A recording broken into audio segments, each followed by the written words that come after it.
Ilustrasi yang menarik. Dia bilang, nenek saya tinggal di pedesaan. Dia bertemu dengan tetangganya setiap hari, dia ke pasar setiap hari, dia tahu cara menyembelih babi, dia tahu cara menguliti babi, dan itu dia lakukan secara reguler setiap hari. Dia bergosip dengan tetangga hampir setiap hari, dan dia tahu berapa jumlah pembunuhan yang terjadi di desa itu 10 tahun ke belakang. Tuh. Di sini Milan Kundera bilang, nenek saya nggak ada yang bisa membohongi tentang kondisi desa itu. Kalau ada orang yang datang terus bilang bahwa negara kita sedang krisis kelaparan, gitu misalnya, toh neneknya bilang, ya saya tiap hari bisa makan, nggak ada yang kelaparan. Panen kemarin bagus dari gosip tetangga, gitu. Dan di sini Milan Kundera menunjukkan bahwa neneknya itu menguasai atau mengontrol realitas secara personal. Nggak ada lagi yang bisa menipu dia, tidak ada yang bisa membohongi dia. Dan secara kontras kemudian Milan Kundera membandingkan dengan tetangganya. Tetangga saya di Paris yang punya rutinitas seperti ya layaknya warga negara atau citizen yang tinggal di kota metropolitan besar dan modern. Pagi-pagi berangkat kerja dengan kemacetan lalu lintas, nyampe di tempat kerja 8 jam sehari dengan hanya berinteraksi dengan orang-orang yang satu lantai dengan dia atau paling tidak sebelah kiri kanan depan belakang kubikelnya gitu. Dan kemudian dia pulang ke rumah, tambah kemacetan lagi, nyampe rumah nyalain TV. Dan di TV kemudian ada berita bahwa terjadi pemboman di Paris. Dia tidak mengalami realitas itu, walaupun dia orang Paris, dia tidak mengalami realitas pemboman itu. Dan dari situ dia percaya, ternyata Paris tidak aman. Nah, di sini penekanannya ada pada kontrol terhadap realitas. Imagologi menurut Milan Kundera itu sebuah kondisi yang dilahirkan dari era media massa elektronik. Dan dari media massa elektronik itu membentuk sebuah pencitraan tersendiri tentang kehidupan kita, realitas kita, yang kita tinggali sebenarnya. Itu imagologi menurut Milan Kundera. Dan jangan salah, di bukunya Milan Kundera sama sekali, atau justru memberikan contoh yang menurut saya jauh dari yang namanya image, dalam artian visual image. Walaupun dia menyebut televisi, tapi di situ dia memberikan contoh justru polling lah imagologi sebenarnya. Polling. Saya minta Anda, saya akan mengadakan polling sebentar. Menurut Anda, menurut pendapat Anda, apakah BBM memang perlu naik harganya? Silakan yang setuju angkat tangan.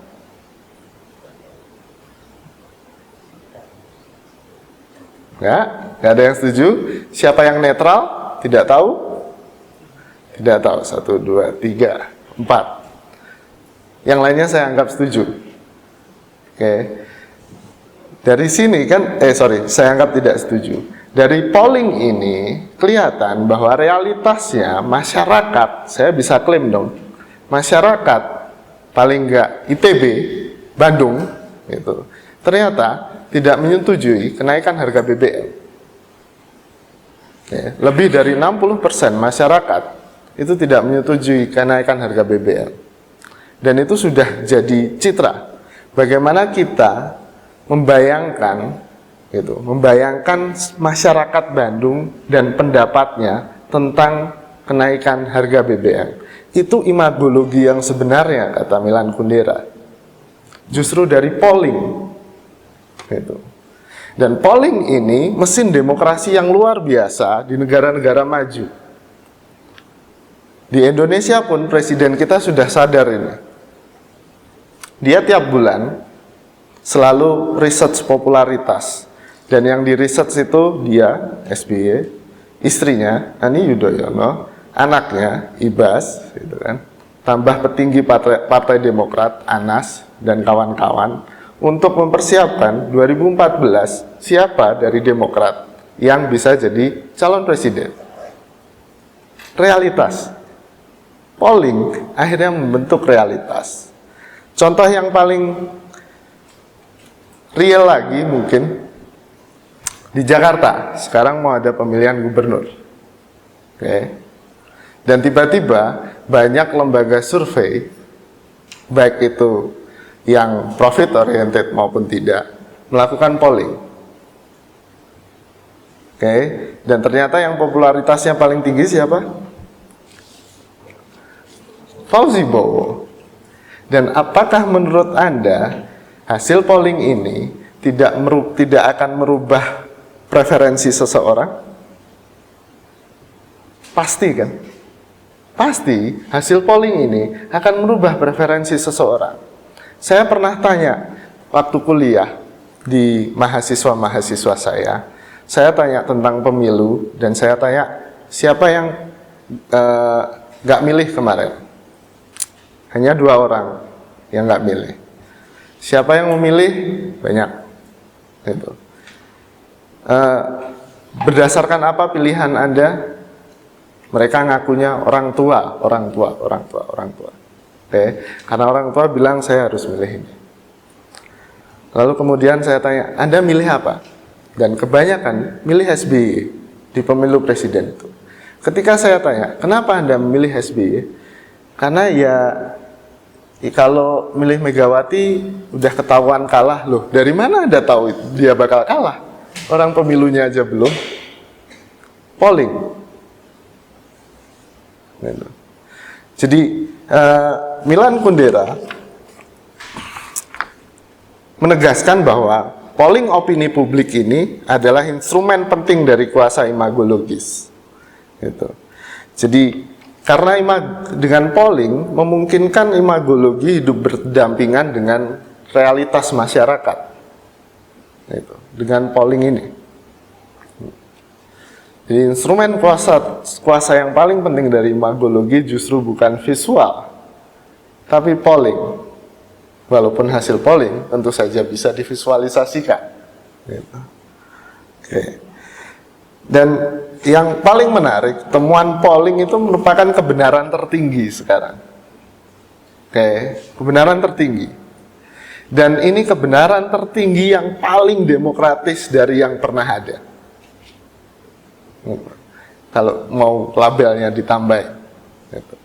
Jadi kalau kita sekarang, kalau saya berbicara imagologi di sini dalam konteks Milan Kundera, maka saya akan berbicara tentang polling. Dan biasanya siapa yang bertanggung jawab terhadap polling selain lembaga-lembaga research itu pasti media massa. Gitu. Lihat Kompas dengan pollingnya di setiap minggu, hari Rabu kalau nggak Selasa.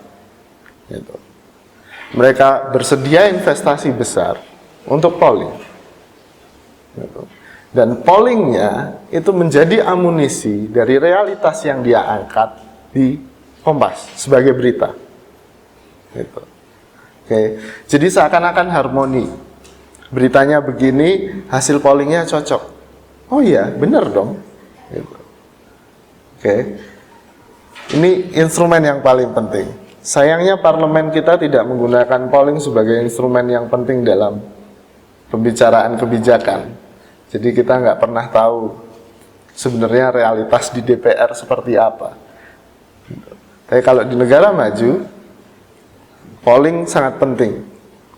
Dalam pembahasan undang-undang, rancangan undang-undang apapun selalu ada polling dan parlemen yang mengendorse polling itu. Gitu. Jadi ini bahkan imagologi dalam bentuk polling tidak hanya diterima oleh common people, orang biasa, tapi juga oleh parlemen.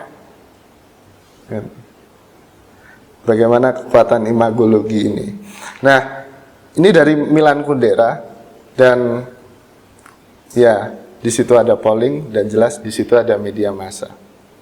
Dan ini kan misalnya ternyata imagologi bukan hanya masalah visual, gitu. Bukan hanya masalah visual. Terus yang kedua, ketika saya membaca berbagai literatur tentang imagologi, atau kalau Anda search di Google tentang imagologi dengan spelling bahasa Inggris, Anda akan menemukan sebuah situs atau jurnal-jurnal ilmiah yang terkait dengan hubungan internasional dan literary studies, kajian sastra. Gitu. Saya sedikit kaget ketika mencoba mencari dan membaca lagi. Di situ kajian-kajiannya adalah kajian misalnya teks-teks sastra historis tentang Jerman di Inggris, gitu. Atau teks-teks sastra historis tentang negara-negara Asia, India misalnya, di Belanda. Gitu. Jadi imagologi di sini mungkin didefinisikan agak jauh dari Milan Kundera sendiri, gitu. Imagologi kemudian digunakan untuk menunjuk pada sebuah disiplin, gitu, yang mengkaji persepsi antar bangsa, gitu, atau persepsi antar negara, gitu, yang diekspresikan di dalam wacana sastra. Ini kan semakin jauh lagi nih, imagologi, gitu. Dan ini sah, sangat sah, dan ini sudah jadi disiplin. Banyak universitas, salah satunya Leiden dan Amsterdam di Belanda, yang punya pusat kajian imagologi ini dalam artian yaitu perspektif antar bangsa. Dan ini menjadi penting karena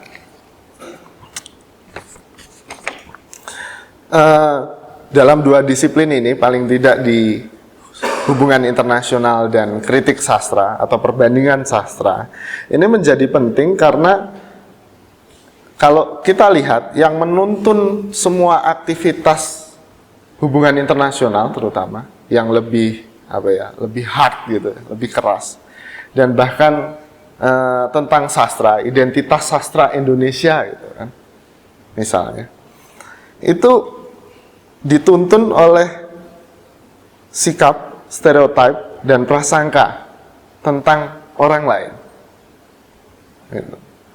Dan ini sifatnya historis. Dan bagaimana kita, Indonesia, berhubungan dengan Jepang, itu sangat mengandalkan karya sastra tentang Jepang. Jangan salah, orang Jepang itu sebenarnya gimana, watak mereka bagaimana, cara hidup mereka bagaimana. Dan ini imagologi. Imagologi dalam artian image, gitu kan. Dalam logos kan kata-kata, gitu.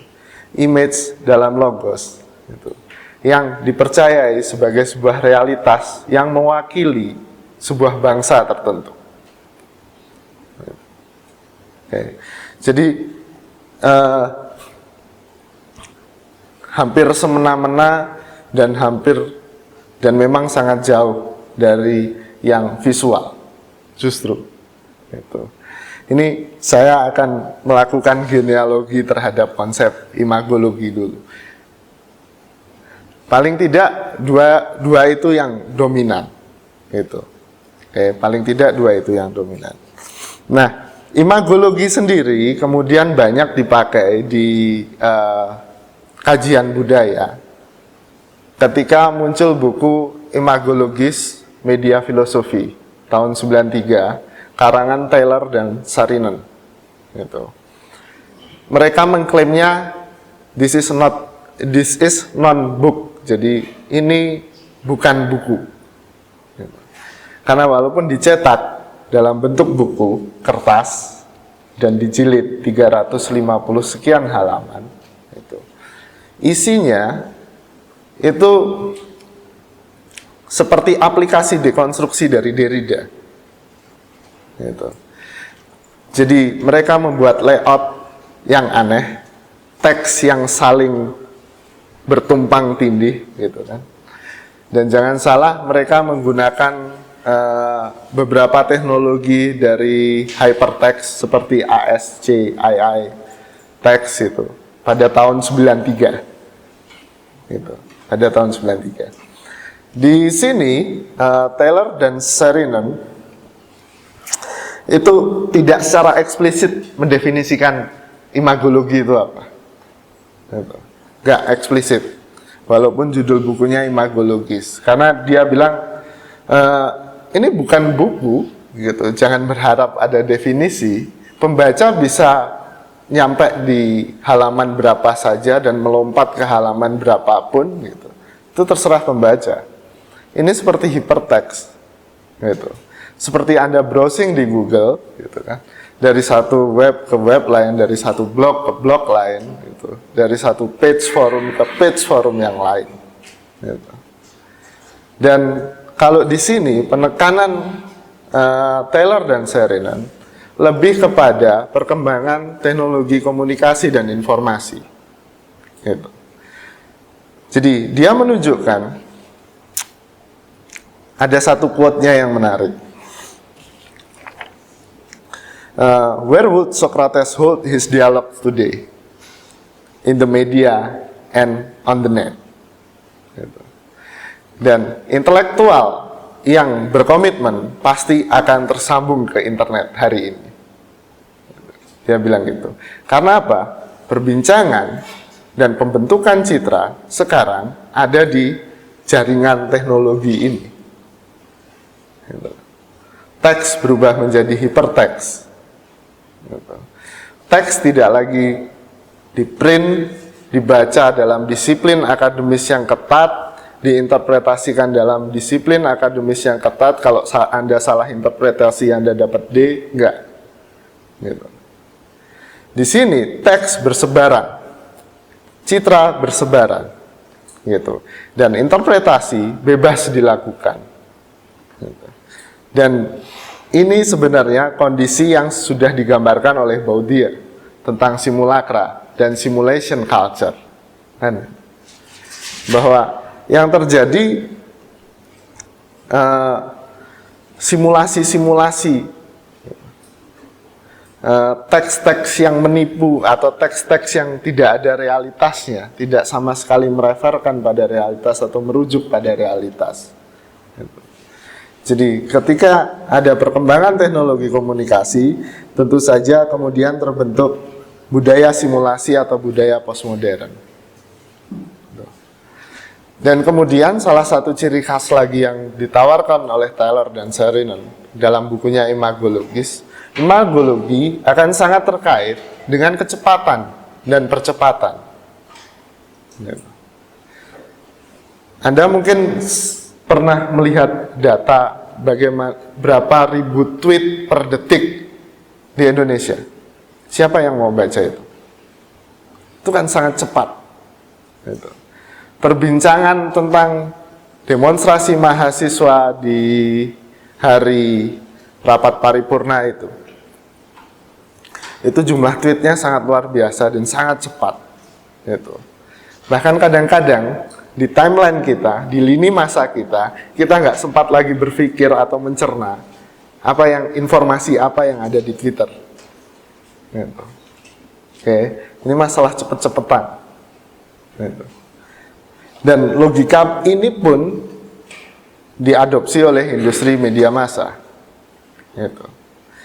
Industri media massa juga saling berlomba-lomba siapa yang lebih dulu dan siapa yang lebih cepat. Gitu. Beberapa kasus tentang inakurasi juga muncul kemudian. Bagaimana Gesang sudah diberitakan meninggal tapi ternyata masih hidup. Gitu. Oke. Dan banyak lagi kasus-kasus tentang pemberitaan media massa karena terlalu berorientasi pada kecepatan. Oke. Isu lain yang tidak kalah penting yang disinggung oleh Taylor dan Saarinen dalam bukunya Imagologis, Media Filosofi, itu adalah isu pendidikan. Gitu. Dia membayangkan dengan lahirnya internet, teknologi komunikasi, orang bisa memproduksi teks sendiri, ya kan? Tanpa perlu embel-embel profesor, dokter atau apapun, Anda bisa bikin sebuah teks, mengkaji sesuatu, Anda upload di blog, orang baca. Gitu. Siapa itu wiki, kan gitu. Apakah mereka kumpulan profesor? Enggak. Gitu. Wiki adalah ya orang-orang biasa seperti kita yang pernah membaca dan mungkin sangat sotoy gitu. Terus bikin entry tentang sesuatu. Oke. Apakah sesuatu dari saya benar? Belum tentu kan. Tapi itulah gunanya crowd. Itulah gunanya kolaboratif. Gitu. Sifat kolaboratif. Dan dia membayangkan pendidikan harusnya seperti itu, kolaboratif. Gitu. Dengan internet sekarang, kenapa Anda harus hadir di sini? Ya kan? Apakah secara ontologis kehadiran saya di sini akan menjamin pengetahuan yang Anda dapatkan itu pengetahuan yang benar daripada yang Anda dapatkan di internet? Enggak kan? Gitu. Dan justru itu imagologinya katanya. Citra tentang pendidikan, walaupun perubahan apapun yang terjadi selama pendidikan pedagogi itu awal pertamanya 1200-an sampai sekarang berarti sudah hampir 1000 tahun, wajah pendidikan itu ya seperti ini, nggak berubah. Walaupun sudah dikritik oleh Immanuel Kant, walaupun sudah dikritik oleh Paulo Freire, walaupun kemudian hadir radio, hadir televisi, hadir internet, pendidikan tetap seperti ini. Gitu. Oke. Karena apa? Kita punya imagologi, punya citra tentang pendidikan. Kayaknya nggak afdol kalau nggak ke kelas, terus dengerin dosen yang ngomong. Walaupun itu bisa Anda pelajari di perpustakaan sambil dengerin podcast, ya kan? Kalau Anda mau akses podcastnya MIT itu lengkap, semua subjek. Gitu. Oke? Dan si Taylor dan Saarinen mengkritik itu. Pendekatan Taylor dan Saarinen lebih kritikal dan postmodern menurut saya. Dan yang terakhir adalah praktek komunikasi baru. Ini yang jadi kajian saya kemarin. Saya tertarik untuk mengkaji itu. Kenapa praktek komunikasi yang baru? Saya akan meminjam tesisnya Marshall McLuhan bahwa media itu the extension of man. Okay. Bahwa medium is the message. Marshall McLuhan dengan sangat jenius menyontohkan ini. Lampu ini media. Tidak hanya ketika neon ini hadir di neon sign, enggak. Bahkan ini pun media. Message-nya apa? Message-nya bahwa ada listrik yang mengalir di sini karena dia menyala sekarang, enggak seperti yang itu. Ya kan? Message-nya bahwa kalau ada listrik yang mengalir di sini, ada pembangkit listrik di sebuah tempat, gitu, yang mengenerate listrik. Medium is the message. Jadi lampu neon itu memberikan message pada kita tentang listrik. Dan semua medium akhirnya adalah message. Oke. Kenapa orang zaman dulu, bukan orang zaman dulu, kenapa di tahun 90-an booming televisi? Karena medium is the message. Istrinya melihat tetangga beli TV, ya kan? Terus kemudian si istri merengek-rengek ke suaminya untuk dibelikan TV yang lebih besar inch-nya, gitu, yang berwarna, yang LCD, yang LED terus. Gitu. Televisi akhirnya jadi message dari kemakmuran, message dari gaya hidup. Gitu. Itu medium is the message. Dan di lain sisi terjadi juga masalah materialitas. Oke, materialitas. Saya pernah cerita ini di mata kuliah Media Studies bahwa dulu waktu saya kecil ada sandiwara radio, Brahma Kumbara, terus Sembara, terus gitu ya, Mak Lampir itu, terus Kamandanu yang sekarang jadi Garing di Indosiar itu. Dulu saya selalu mengikuti itu. Disiarkannya di kampung saya jam 8:30 malam. Jadi saya harus selesai belajar baru diizinkan untuk mendengarkan radio. Terdengar aneh untuk anak-anak sekarang mungkin. Dan saya menikmati radio seperti saya menonton televisi. Saya duduk dengan tenang di depan radio saya. Volumenya lumayan, karena itu 8:30, daripada ganggu nenek saya terus saya dipukulin gitu. Lumayan kecil, makanya saya harus mendekat. Tapi di situ dari sound, dari suara, radio kan medium suara. Dari suara, saya membuat bayangan tentang Brahma Kumbara. Saya membuat bayangan tentang pedang merah, pedang birunya. Saya membuat bayangan tentang nenek lampir dan ilmu-ilmunya itu. Ajian serat jiwa dan segala macam. Imajinasi bermain kemudian. Lalu saya melihat anak-anak mereka yang lahir di tahun 90. Ketika mereka lahir, ya, udah ada TV kan? Televisi. Gitu. Televisi hadir bahkan mungkin untuk menenangkan anaknya, ibu-ibu atau pembantu meletakkan si bayi atau anak kecil ini di depan televisi supaya diam. Gitu. Anak saya yang kecil kalau dipanggil dia nggak akan nengok, tapi kalau mendengar jingle iklan tertentu dia langsung lari ke TV, langsung nonton, diam. Gitu. Dan akhirnya kita memutuskan untuk menghilangkan televisi dari rumah. Iya. Yang visual ini berbeda dengan yang sound. Ini material, teman-teman. Cara berpikir kita dibentuk oleh yang material ini, oleh indera kita. Gitu. Dan ini yang menjadi basis asumsi Marshall McLuhan, medium is the message. Oke. Kalau kita berbicara dengan sound, kita nggak perlu teliti, kita nggak perlu sangat detail, ya kan? Kalau Anda ngobrol dengan teman Anda kan cuman, hey, gimana? Jadi, ya jadi. Apanya yang jadi kita nggak pernah tahu. Kalau kita nggak di konteks itu. Itu sound. Oke. Tapi yang visual itu harus terinci. Gitu. Yang visual harus terinci. Yang visual harus memberikan ruang bagi kita untuk refleksi. Sedang yang sound biasanya menarik. Gitu. Oke. Makanya saya nggak pakai, itu alasan aja sih. Karena emang belum bikin. Oke. Ini sound. Gitu.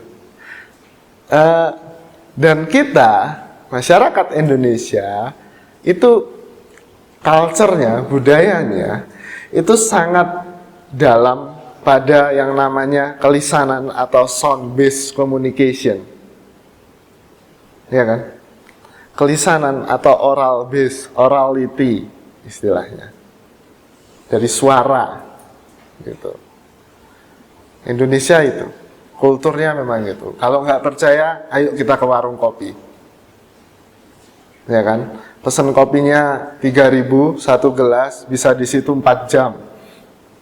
Ngobrol apapun. Dengan secangkir kopi. Mau kemana? Aceh, ke Minang, ke Palembang, ke Jambi, pasti ada culture ini.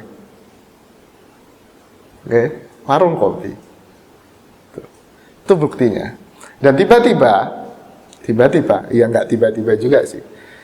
Dan kita sekarang harus memakai yang namanya gadget ini, terkoneksi dengan internet, entah itu namanya SMS, BBM, WhatsApp, Twitter, Yahoo Messenger, gitu kan, yang tekstual, text based, ya kan? Tekstual. Tapi cara berbicara atau cara berkomunikasi kita masih mengandalkan sound. Kemarin saya melakukan penelitian singkat terhadap sebuah forum di Indonesia yang paling besar, klaimnya, Kaskus. Di situ dia punya satu subforum berita dan politik. Di bulan April tahun yang lalu itu ada sticky, tahu sticky kan pasti. Di situ ada sticky tentang pembangunan gedung DPR. Masih ingat isu itu? Oke. Saya berharap ketika saya mengklik pembangunan gedung DPR, seputar pembangunan gedung DPR, yang saya harapkan adalah diskusi, gitu ya. Diskusi tentang, oh ini anggarannya berapa, ini alokasinya untuk apa saja, apa constraint atau hambatan kenapa ini tidak dibatalkan, dan apa yang mendorong sehingga ini terlaksana, dan segala macam. Tapi yang saya lihat di situ adalah posting pertama tentang berita Marzuki Ali. Apa? Urusan gedung DPR itu urusannya orang pinter. Rakyat nggak usah ikut-ikut. Oke, posting pertama itu. Dan hampir 200 posting berikutnya itu isinya kebun binatang. Ya. Isinya kebun binatang. Memaki Marzuki Ali. Dan ini pasti akan ada jumpai di semua forum, di semua web 2.0 web. Itu. Entah itu media atau apa, yang kalau isinya misalnya Gayus atau siapa itu? Bendahara Partai Demokrat itu, Nazarudin itu.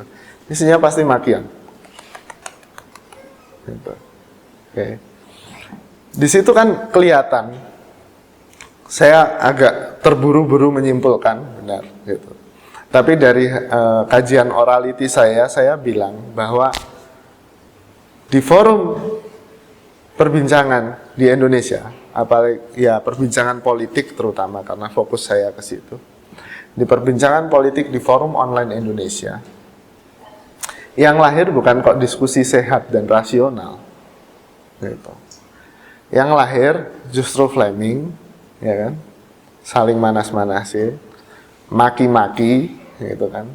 Dan kalaupun ada engagement, kalaupun ada perbincangan, perbincangannya pasti out of context. Tuh. Karena apa? Kita biasa bertemu. Ekspresi wajah orang, intonasi suara orang menuntun kita pada pemikiran dan isu tertentu, ya kan? Tuh. Makanya jemaah itu tetap laris.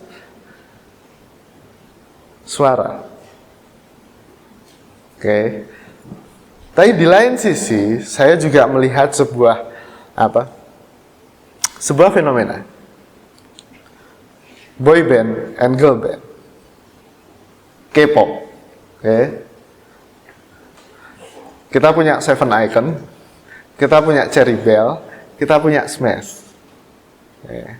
Dan itu hampir, kalau boleh dibilang, kopi dari grup band Korea, gitu. Ketika waktu itu saya diskusi dengan teman-teman dan dimintai pendapat, saya dengan basis asumsi Marshall McLuhan dan Ong ini berbicara tentang ya visual culture.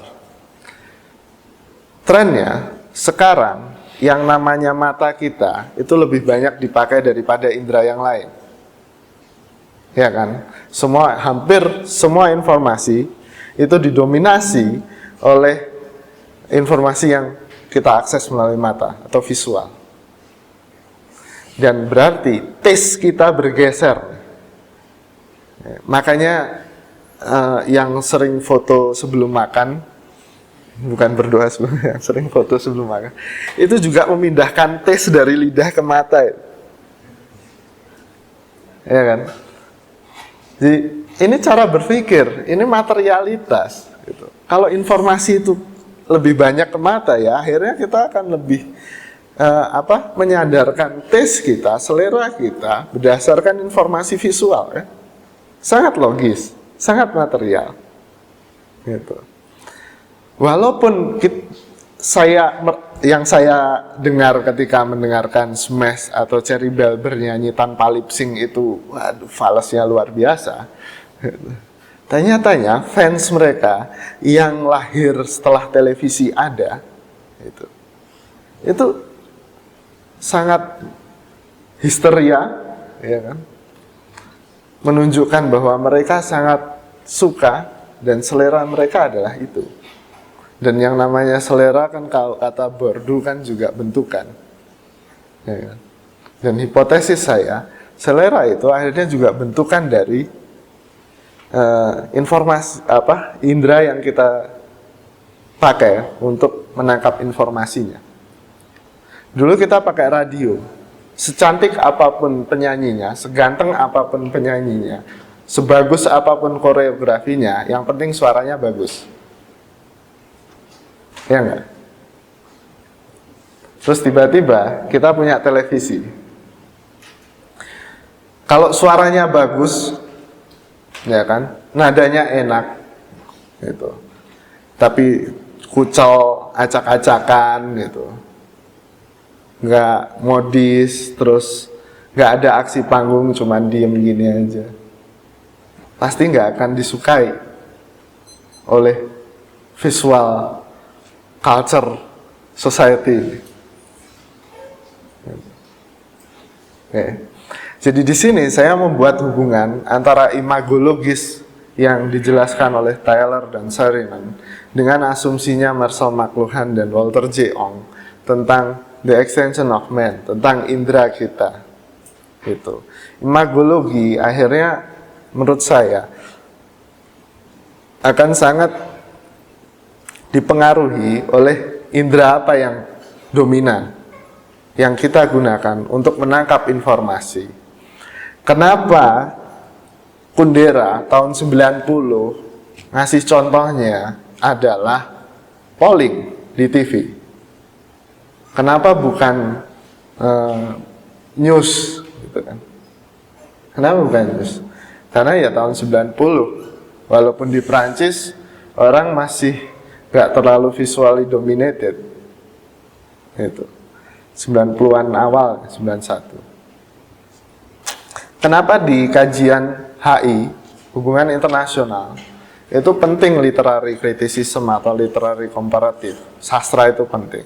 Karena pengambil kebijakan luar negeri sekarang adalah mereka yang didisiplinkan lewat print. Mata, iya, tapi ini print. Gitu. Baca. Gitu. Baca sama nonton ada bedanya, nanti kita bahas. Dan kenapa sekarang kajian visual culture itu dan istilah imagologi banyak digunakan di visual culture? Ya karena itu.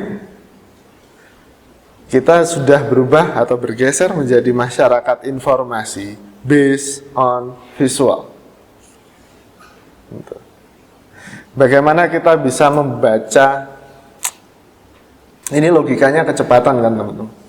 Saya ingat banget waktu tahun awal 2000 yang namanya infografik itu nggak populer di Indonesia. Tapi sekarang hampir semua koran, surat kabar itu pasti punya infografik di halaman depan, walaupun itu cuma kejadian perampokan. Infografik, visual. Karena apa? Kita lebih cepat menangkap informasi dengan visual. Yang harusnya kita baca itu cepat, gak buang-buang waktu. Oke. Itu imagologi dari beberapa kajian. Tapi kalau ditanya imagologi itu sebenarnya apa sih? Ketika kalau dari etimologinya imago itu citra atau gambar, image, gitu kan. Logos itu kan ilmu, atau kalau kita lebih radikal lagi menarik asal katanya, itu kata-kata. Gitu. Jadi citra, kata-kata atau ilmu tentang citra. Akhirnya kan ini ketidaksepakatan ini yang lebih asik. Gitu. Ada akademisi yang ngambil citra kata-kata dengan melihat di literary criticism. Gitu. Ada yang ke visual culture karena menginterpretasikannya sebagai ilmu citra. Dan sah. Gitu. Asal nggak saling bacok aja. Oke, nah ketika berbicara, saya nggak akan ke literary criticism karena itu urusannya, ya sebenarnya saya juga sangat senang bahasa. Tapi karena saya berbicara di sini di Fakultas Seni Rupa dan Desain yang lebih ke visual, gitu kan. Oke, saya akan memberikan sedikit tentang citra itu bagaimana sih dan apa sih gitu. Konsep citra publik atau citra dan di imagologi biasanya ke citra publik karena menurut Kundera tadi gitu kan, citra publik, opini publik gitu. Citra dipahami di satu sisi sebagai komunikasi. Oke. Terlebih lagi pada komunikasi visual atau presentasi atau penampilan. Itu citra. Oke. Tapi di sisi lain, citra, mungkin kemarin yang Anda kuliah dengan Pak Bambang atau Mas Audivex di sini bisa mengkoreksi saya kalau keliru. Citra di sini disebut sebagai gambaran mental. Gitu, atau ide. Gitu. Jadi ketika kita membicarakan citra, kita pasti berurusan dengan dua hal ini. Satu, citra sebagai presentasi atau sebagai komunikasi, dan citra sebagai ide atau gambaran mental.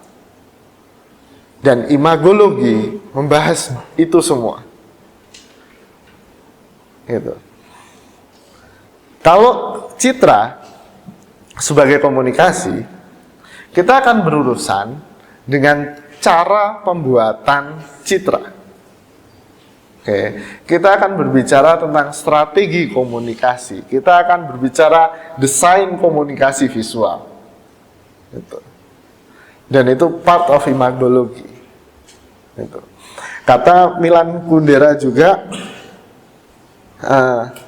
politisi itu tunduk pada jurnalis. Oke. Tapi kepada siapa jurnalis tunduk? Pemilik media? Bukan. Pada imagologus katanya. Imagologus ini orang yang punya strategi dan dengan penuh percaya diri bilang ke jurnalis bahwa inilah yang terjadi. Itu. Seperti demonstrasi kemarin. Demonstrasi kenaikan harga BBM selalu ditambahi dengan kata-kata anarkis, ya kan? Demonstrasi yang anarkis. Anarkis itu artinya apa?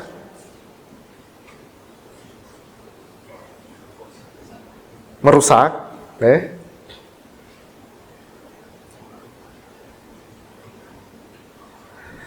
Pasti ketika kita membaca demonstrasi yang anarkis, gambaran mental kita akan langsung pada citra rusak, kacau, gitu kan, chaos, chaotic, penuh kekerasan, gitu. Oke, tapi coba nanti Anda pulang, cek ke rumah, cek di dictionary, cek di kamus, anarkis itu apa? Dan itu cara kerja imagologis. Gitu. Itu strategi komunikasi yang ampuh. Gitu. Seperti dulu yang dilakukan oleh Soeharto atau Orde Baru yang bilang bahwa komunis itu ateis. Cek semua buku, Apakah komunis sama dengan ateis? Enggak. Itu imagologis yang bikin. Imagologus. Itu mereka yang merancang komunikasi, gitu. Dan begini, mendefinisikan realitas agar gambaran mental kita itu merefer atau merujuk pada sesuatu tertentu. Gitu. Oke.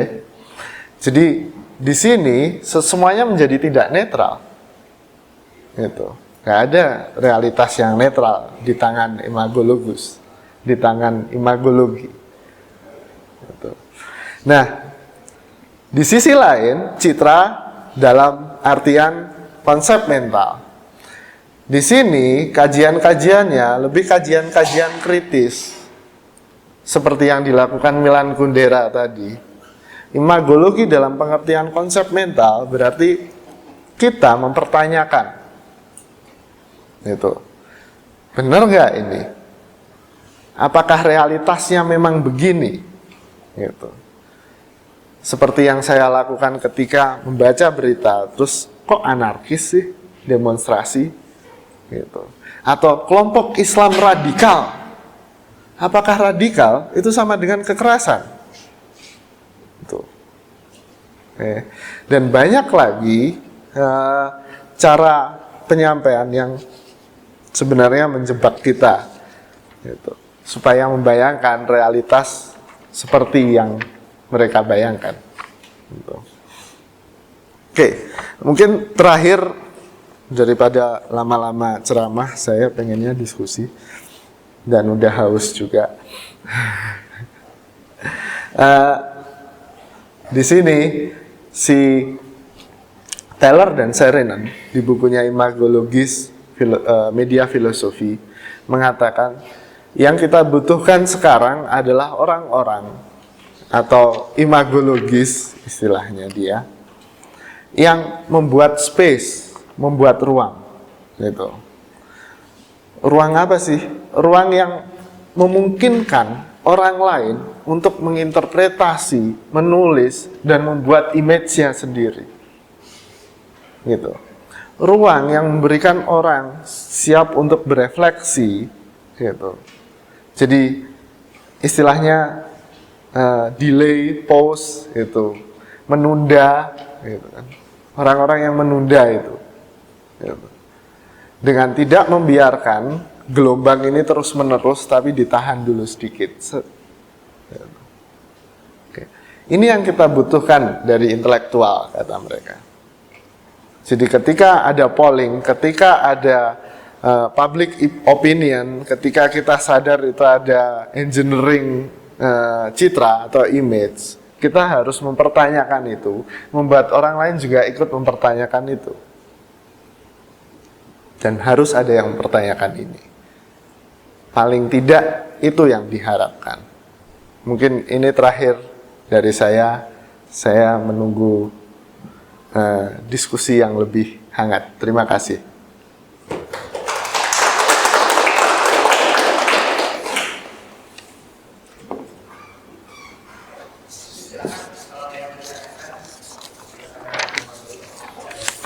Ya, silakan.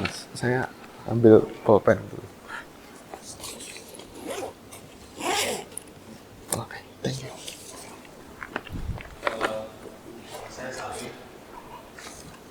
Ya, Mas Salim, silakan. Tadi saya tertarik dengan sound-based communication di masyarakat Indonesia dihubungkan dengan era yang kita mau sekarang, visual culture tadi. Jadi, satu era di mana indera kita itu yang berkuat adalah mata. Sebenarnya entah mungkin sempat disinggung atau enggak, Mas. Sebenarnya seperti apa sih perubahan sound-based communication atau budaya tulisanan kita di Indonesia dengan hadirnya atau masuk media elektronik yang membuat indera penglihatan kita tuh menjadi lebih berkuat. Karena kalau baca bukuan itu kan ini cara yang dari lisan terus cetak di mana visual juga sudah muncul, tapi ketika masuk media elektronik itu kan semacam apa namanya percampuran ya, secondary literacy kalau kata. Jadi campuran antara media lisan indra suara dan indra penglihatan. Nah kalau di Indonesia kan itu nggak mengalami itu katanya bersama Pak. Nah sebenarnya dengan hadirnya visual culture itu dampaknya seperti apa ke tulisanan kita, ke sound based communication di Indonesia? Kira-kira itu. Oke, terima kasih. Asumsi tentang oralitas dan atau kelisanan dan writing atau literasi gitu. Itu sebenarnya dari Ong, Walter J. Ong. Dia filsuf atau ahli bahasa juga yang lebih tertarik untuk melihat bagaimana materialitas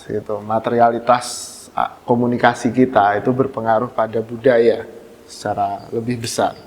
Nah, saya tidak mengklaim bahwa Indonesia tidak punya literasi culture gitu. Mungkin tidak dominan gitu. Nyatanya Anda yang mengenyam pendidikan tinggi itu pasti di literasi culture gitu. Jadi paling tidak begini, Ong mensyaratkan kenapa sound berbeda dengan yang visual. Paling tidak bisa dilihat dari beberapa fitur. Fitur pertama, kalau kita melihat sesuatu, misalnya ini,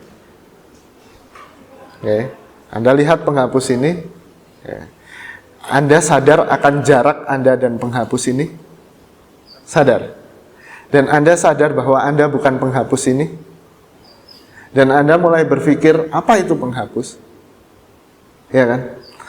Literasi atau visual base sebenarnya memberikan jarak bagi kita terhadap apa yang kita perbincang atau apa yang kita amati. Objek itu berjarak dengan subjek, gitu. Sedang di sound base, gitu. Di sound base itu misalnya saya teriak kebakaran gitu. Apa yang Anda lakukan? Lari ya? Langsung lari. Tanpa Anda merasa perlu untuk mengamati berjarak dulu gitu kan. Enggak. Gitu. Ini sound base. Sound base itu menarik kita, sedangkan justru yang writing atau literasi itu memberikan jarak. Oke. Dan disinilah dari yang sederhana ini muncul konsekuensi konseptual yang jauh lebih dalam. Sebelum adanya Gutenberg, sebelum adanya mesin cetak, orang jarang berpikir konseptual, ya kan? Konseptualisasi. Jadi yang terjadi itu idol of market. Menggunakan konsep-konsep secara tumpang tindih, itu kalau di sound culture, kalau di orality, menggunakan konsep-konsep secara tumpang tindih karena memang tidak berjarak dengan konsep-konsep itu, tidak kritis dengan konsep-konsep itu. Misalnya tadi anarkis, radikal, ateis, ya, you name it lah, gitu. Pokoknya kelihatan agak jelek, ya udah kita pakai untuk melabeli sesuatu yang jelek tanpa kita tahu sebenarnya label itu apa. Gitu. Itu sound culture. Dan apakah yang sound culture lebih baik dari visual culture? Enggak. Gitu. Itu era. Ya, itu era. Gitu. Dimana Ong menggambarkan yang literary itu baru mulai Plato. Yang visual itu bahkan baru mulai ya tahun 50-an ketika muncul televisi dan radio dan segala sesuatu divisualisasikan. Gitu. Nah, untuk kejadian radio dan televisi, Ong memang mendefinisikan lain bahwa itu bukan orality dan itu juga bukan literasi.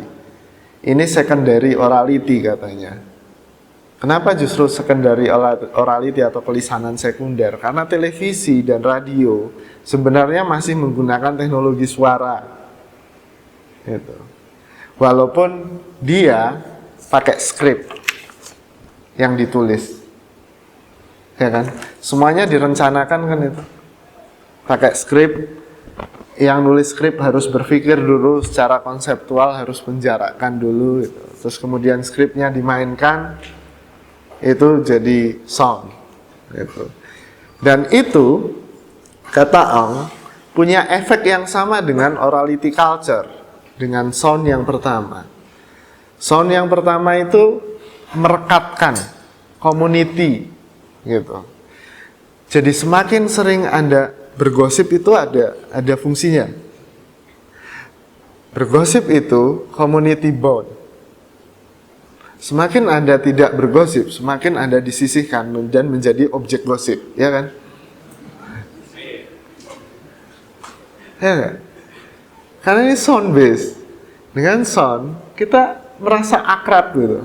Merasa kita satu bagian, tidak terpisahkan, brotherhood, sound. Gitu. Oke.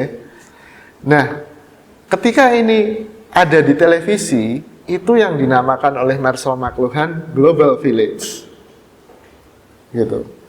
Karena community bond akhirnya sifatnya global. Siapa yang nggak suka K-pop hari ini di belahan dunia? Siapa yang nggak suka manga atau anime? Siapa nggak suka Naruto di belahan dunia manapun? Gitu. Semuanya suka Naruto, semuanya suka SNSD gitu. Semuanya suka Suju gitu. Oke. Nah, ini kan global village akhirnya. Hal yang sama, siapa yang nggak suka McDonald hari ini? Tuh kan?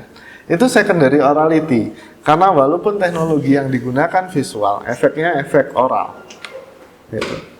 Nah, ketika kita masuk lebih dalam ke visual culture dengan munculnya hypertext, simulasi dan segala macamnya, gitu. Itu lebih radikal lagi dan sekarang pun masih ada perdebatan tentang sebenarnya ini lebih ke oralitas atau lebih yang ke literasi, gitu. Dari hasil penelitian saya kemarin, saya menyimpulkan bahwa walaupun kita pakai internet dan kita pakai forum online, ternyata kita masih orality kok, gitu. Orality-nya masih dominan, walaupun text based. Ya, coba lihat bahasa alay itu. Ya, itu text based, itu teks, tapi kan sumbernya dari sound kan. Sehingga ekspresi-ekspresi yang lahir dari bahasa alay itu sangat sound sebenarnya. Walaupun akhirnya ekspresinya harus berupa teks karena mediumnya teks. Gitu. Oke, jadi ini Mas mungkin gambaran Mas Salim antara sound dan visual culture. Gitu. Yang lainnya mungkin saya bisa ngasih contoh, yang kita pernah ngobrol Mas. Di sound base, selain ikatan komunitasnya yang kuat, di situ penanaman nilainya cepat kalau sound base. Sedang di literary atau budaya literer itu harus berjarak dulu. Nah, problemnya visual culture ini di mana kan itu kan? Oke. Ini ceritanya. Kalau Anda mendengar kata raja, king, raja ya, bayangan Anda apa? Mahkota, oke, apa lagi? Hah? Megah, oke. Singgasana? Sultan, oke. Saya akan lebih kerucutkan lagi. Kalau Anda membayangkan orang yang jadi raja, dia harus punya apa saja fisiknya? Kayak SBY. Oke. Kayak SBY itu gimana? Tua, keriput gitu.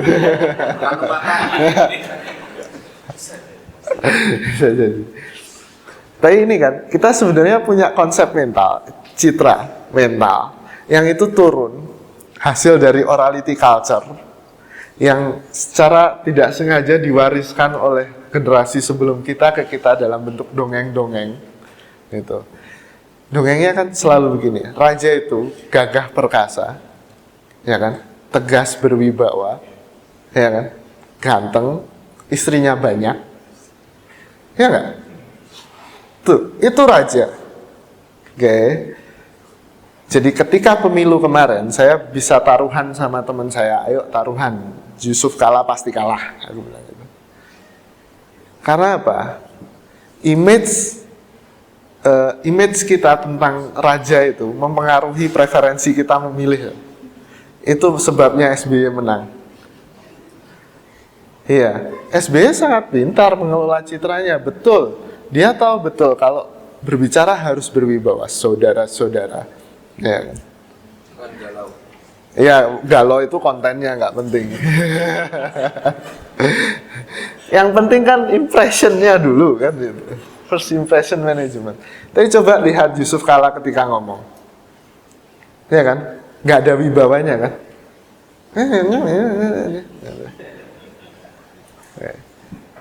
Dan sekarang saya berani bertaruh kalau Abu Rizal Bakri jadi presiden, dia nggak akan jadi presiden, nggak akan kepilih. Karena apa? Fisik sih ini. Lagunya mirip. Iya, cakil. Gitu. Iya, Butuh Syakil. butuh cakil, betul. Dan itu kan langsung men-trigger image ini kan, mental kita kan. Tas, butuh cakil. Mau ada rajanya butuh cakil. Kan gitu. Ya. Nggak usah ngomongin lumpur lapindo lah, nggak usah. Dari fisik aja udah langsung kalah. Gitu. Betul. Makanya ini warisan orality culture ini yang sangat kuat gitu. Dan kadang-kadang walaupun medianya berubah, kadang-kadang itu masih menyertai. Gitu, masih menyertai. Makanya penting bagi SBY untuk difoto itu selalu kelihatan gagah. Gitu. Anda tahu Pak Karno itu perokok? Soekarno? Tapi mana fotonya yang rokok? Sedikit, sangat sedikit dia memegang rokok dan rokok. Dia sangat sadar image ini. Gila kan? Gitu. Dan itu dilakukan oleh Soekarno loh. Dia sangat sadar loh. Hanya satu fotonya yang bocor ketika dia ngerokok. Terus lagi ketawa gitu. Itu image, itu kalau kita bisa analisis lebih dalam, ini akan selalu berhubungan dengan public opinion, ya kan? Dengan cara kita menentukan pilihan kita. Dan sayangnya penentuan pilihan kita tidak sepenuhnya rasional, gitu. Selalu di-trigger oleh warisan-warisan masa lalu, dan itu sangat gampang di-trigger dengan sesuatu yang visual atau yang oral. Terutama yang visual ini lebih cepat lagi, gitu. Oke.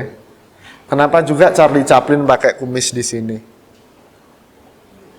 Padahal itu zaman itu kan keren pakai kumis di sini. Dan Charlie Chaplin memang menjungkir balikkan nilai itu kan. Dia slapstick, pakai kumis di sini untuk memparodikan Hitler, ya kan? Sehingga siapapun yang pakai kumis gini sekarang udah nggak keren. Iya, gitu. Dulu keren. Gitu. Oke. Pergeseran pasti terjadi, dinamika pasti ada. Tapi masalahnya apa yang tersisa kita harus bisa, apa yang tinggal, apa yang mengendap, kita harus bisa secara kritis mengungkap itu. Gitu. Oke, silakan kalau ada pertanyaan lagi. Silakan. Terima kasih Mas Koko atas presentasinya yang menarik Mas. Merasa tadi terpancing untuk ikut menanggapi tentang tentang Julius Mallo kan memang terkesan ada katakanlah semacam evolusi atau proses dari yang oral menuju yang visual. kemudian visual. Kalau buat saya proses itu memang masih debatable ya, masih terbuka. Jadi kita juga harus spesifik karena juga kita nggak bisa apa sulit lah, sulit untuk menetapkan bahwa hubungan oral dan literal ini apakah semacam substitusi ketika orang menggantikan sound dan juga visual menggantikan itu, atau jangan-jangan mereka itu sebenarnya relasinya komplementer, jadi apakah substitusi saling menggantikan atau saling melengkapi. Dan untuk kita sampai pada kesimpulan apakah visual dan art misalkan itu adalah memang sebuah proses yang saling menggantikan, ya mungkin pada konteks tertentu, tapi untuk kita bawa ke makro ya kita harus membedah dulu nih relasi yang ada itu sebenarnya ya apa sih pola yang berlaku, apakah memang substitusi pada kasus A masyarakat A atau komplementer untuk kasus B dan masyarakat B. Jadi itu problematis. Kemudian kalau boleh juga saya juga ingin coba menawarkan polemik juga sih Mas ya. Sebenarnya tadi dari perayaan Mas Bowo itu kan emang menekankan imagenologi itu kepada image-nya, dan image dan dari cerita juga tentang citra juga gambaran mentalnya gitu. Cuman kalau saya lebih sepakat katakanlah dengan paradigma yang menghubungkan bahwa sebenarnya image atau citra yang dari Mas Bowo visualisasikan dengan gestur tangan di kepala itu, katakanlah ide-ide di kepala itu sebenarnya kan kalau menurut pandangan saya itu emang tidak berkeliaran bebas di kepala sih, maksudnya tidak berkeliaran bebas di kepala, dan juga tidak juga memang bisa disugesti oleh panggilan-panggilan masa lalu. Kalau menurut pendapat saya itu memang pada dasarnya terstruktur sih Mas, terhierarki sebenarnya kesadaran katakanlah yang di belakang kepala kita ini nggak bebas berkeliaran, tapi terstruktur terhierarki gitu. Dan buat saya jadi ini kita untuk membahas kepada hal yang macam lebih atas dari imagologi gitu. Jadi ini mungkin permasalahannya bukan di image tapi di ideologi. Jadi bukan di image tapi di idenya, bahwa image itu sendiri memang tadi Mas Bowo bilang memang ada idenya gitu. Tapi ide itu memang tidak berkeliaran bebas yang bisa kita pancing, tapi itu memang ada, kalau bahasanya tadi Mas Bowo dari bendera tentang imagologus, ya mungkin saya memang lebih melihat bahwa itu memang pekerjaan aparatus ya. Jadi lebih ke autoserian. Jadi memang ada aparatus yang menyusun kesadaran kita. Itu tidak kita sebenarnya kita ngomong kerja kemudian kita lepekkan begitu aja, tapi itu dilepekkan dengan model tertentu. Kemudian yang ideologi kan kita bicara tentang hegemoni dan sebagainya, tapi saya lebih melihat image itu sebagai sebuah yang terstrukturasi sih Mas sebenarnya. Dan ya di situ kita bicara perspektif Marxian, di mana mungkin di baliknya ada kebutuhan ekonomi politik kapitalis dan sebagainya, lanjutkan dari sini. Nah ini hal yang kedua masuk untuk polemik yang kedua yang saya tawarkan adalah kalau memang basis imagologi itu dari bendera atau dari Mas tadi Mas Taylor itu kalau pertanyaan saya adalah apakah ada proyek politik berbasis imagologi dari ketika bendera mengatakan imagologi ini adalah kontrol terhadap realitas. Jadi ada dua kondisi ekstrim yang di awal presentasi Mas Bowo jelaskan. Pertama, ada seorang nenek yang bilang saya baik-baik saja, dunia padahal sedang kelaparan. Atau kondisi kedua, dia kemudian foto kota terbakar dan dia merasa bahwa dunia hancur. Apakah ini memang kontrol terhadap realitas itu force pada kesitunya, sehingga mungkin yang bisa saya bayangkan proyek politik berbasis imagologi itu berarti kan ada dua kondisi. Yang pertama, apakah proyek politik yang kita ini berusaha membuka realitas itu sebanal-banalnya gitu bagi publik, ya banal kita buka semua, atau memang proyek politiknya apa kita mereka yang se-image untuk kebaikan lah katakan, atau utopia yang kita perjuangkan misalkan dari partai itu dan yang saya pikir ketika dari proyek politik itu katakan ada berbasis imagologi itu, lalu apa konsekuensi etisnya dari itu? Karena kalau saya bicara konsekuensi etis itu karena tadi yang menunjukkan lagi kesimpulan Mas Bowo di belakang Mas ya, tentang Taylor itu yang bilang bahwa ya ketika yang imagologi ini mengontrol realitas tentang realitas. Jadi tadi kan Mas Boy bicara tentang yang dibutuhkan kita adalah fakta-fakta yang membuat peluang alternatif. Ya itu nggak terjadi. Jadi banyak faktor yang membuat peluang alternatif. Kita katakan di sini sebagai sebuah perayaan perbedaan, dan tapi apa yang kita dapatkan di perayaan perbedaan itu kan jadi semacam vicious cycle lagi. Kalau kita intervensi dalam logika kapitalis akan masuk di situ. Justru itu yang kita inginkan, itu perayaan perbedaan itu yang kita mau, karena kalau perbedaan itu dengan karena alternatif itu kapitalis atau katakanlah siapapun pihaknya bisa membungkus. Kita kembali kepada metodologi yang vicious cycle itu. Terima kasih. Oke, thank you.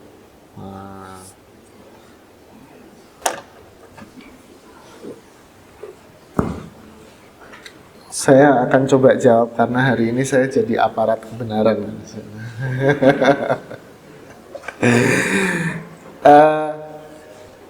Betul bahwa orality, literasi, dan visual culture itu sulit ditetapkan sulit untuk punya batas yang jelas. Di mana ini endingnya. Tapi kalau saya lebih sepakat begini ya. Saya tidak berusaha secara makro gitu ya.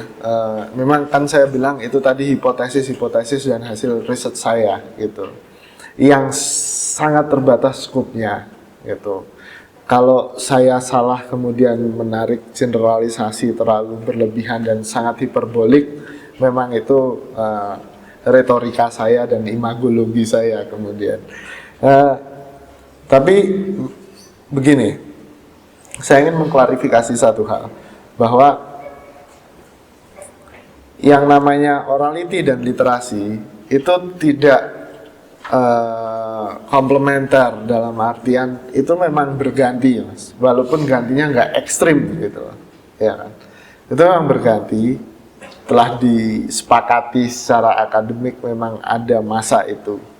Tapi yang menjadi problem adalah setelah literasi ini, setelah revolusi Gutenberg, terus kemudian muncul teletext kan, berarti teletext, teleaudio, kemudian muncul telepon, terus kemudian muncul radio, televisi, dan sekarang internet. Itu yang jadi problem. Karena basis asumsi Ong itu materialitas tadi, suara dan yang visual. Sementara berarti kan kita harus benar-benar, betul, saya setuju, kita harus benar-benar menganalisisnya dengan dalam. Dan sampai sekarang pun ini masih jadi perdebatan di antara ahli-ahli, baik itu linguistik maupun pendidikan maupun mereka yang tertarik dengan isu orality dan literasi ini. Ada yang menyebutnya sebagai digital orality, ada yang menyebutnya sebagai silence orality. Gitu, orality yang diam karena akhirnya kan teks gitu. Ada yang menyebutnya lagi sebagai third orality ketiga gitu. Jadi banyak label tentang ini, tapi paling tidak yang saya garis bawahi memang itu masih problematis gitu. Oke, itu memang masih problematis. Justru saya memprovokasi teman-teman di sini untuk ikut berpikir dan siapa tahu tertarik dan masuk ke sana gitu. Karena kalau sudah selesai ngapain dibicarain ini. Yang nomor 2, betul bahwa kalau kita melihat kan tadi ada 2 perspektif memang. Perspektif pertama atau paradigma kalau dalam bahasa Anda itu terkait dengan citra yang ada di sini, memang citra yang tangan saya berada di belakang kepala. Gitu. Makanya saya bilang tadi, ketika kita mengambil perspektif itu bahwa citra itu adalah image mental atau ide, berarti kita memang harus mengaji Althusser, harus mengaji Gramsci, harus mengaji Lacan misalnya gitu, untuk lebih tahu bagaimana, apakah memang ini engineered gitu, ataukah memang kesadaran itu terstruktur atau tidak, atau jangan-jangan kita nggak pernah punya kesadaran bebas gitu kan. Itu memang wilayahnya di situ. Tapi kalau wilayah satunya, saya berbicara kajian ya ini. Kajian-kajiannya akan sangat susah, Mas. Makanya saya pernah ini. Kalau Anda suka semiotik kritis, kritik iklan misalnya, kayak atau kritik terhadap sinetron. Ketika Anda membawa hasil penelitian Anda yang sudah diuji secara akademik dan Anda lulus sarjana, Anda bawa ini ke advertising agency, tanggapan mereka apa, Mas? Reaksi mereka kira-kira apa? Saya sudah buktikan ini dengan skripsi saya, diuji secara akademis, saya dapat nilai A, bahwa image yang Anda tawarkan itu sifatnya dominatif, menipu, gitu. Oke, ideologis. Kira-kira gimana jawaban mereka? Ketawa aja. Gimana, Mas? Saya yakin mereka akan bilang, saya juga belajar itu dulu. Oh iya, karena saya pernah digituin, Mas. Bener.